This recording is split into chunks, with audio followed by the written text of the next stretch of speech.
വട്ടിയും കുട്ടയും എല്ലാം അങ്ങനെ കണ്ടതിന് ശേഷം ഞങ്ങൾ ഒന്ന് കറങ്ങാമെന്ന് വിചാരിച്ചു. ഒന്ന് ടോട്ടലൊന്ന് കറങ്ങി തിരിഞ്ഞ് വരാമെന്ന് വിചാരിച്ചു. പോണ വഴിക്ക് വല്ലതും മേടിക്കാൻ കിട്ടുകയാണെങ്കിൽ അതും മേടിക്കാമെന്നുള്ള 2 പ്ലാനിലാണ് ഞങ്ങൾ പോകുന്നത്.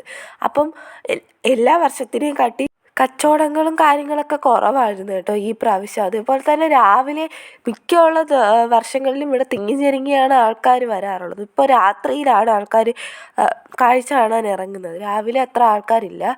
ഇതാണ് അമ്പലത്തിൻ്റെ മുൻഭാഗം. ഇത് കല്യാണ മണ്ഡപമാണ്. അതിൻ്റെ അകത്താണ് അമ്പലം ഉള്ളത്, ദേവി പ്രതിഷ്ഠയൊക്കെ ഉള്ളത്. എന്നിട്ട് ഞാനും അനിയത്തിയും കൂടി പോയി എന്തോ കാർത്തിക വിളക്കെന്ന് വെച്ചാൽ ചിരാത് മേടിക്കാൻ പോയി കേട്ടോ.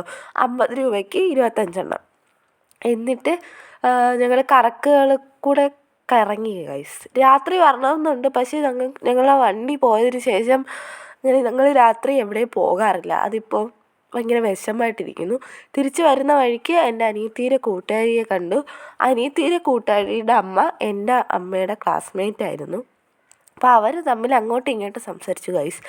അവൻ്റെ ഓപ്പോസിറ്റ് ഈ 3 ബൈക്കുകൾ, റൈഡർ ബൈക്കെന്ന് എനിക്കറിയത്തില്ല കേട്ടോ, അങ്ങനെ വെച്ചിട്ടുണ്ട്. എൻ്റെ അച്ഛന് കണ്ണുണ്ടായിരുന്നു ഇത് മേടിക്കണമെന്ന്.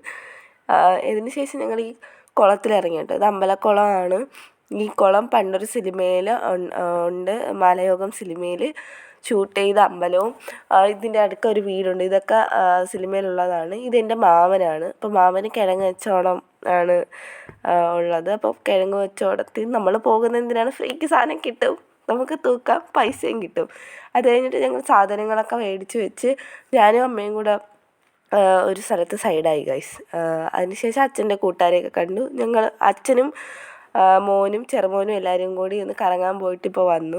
എന്നിട്ട് ഞങ്ങൾ കുറേ നേരം സംസാരിച്ചിട്ട് തിരിച്ച് വീട്ടിൽ വന്നു. Bye guys.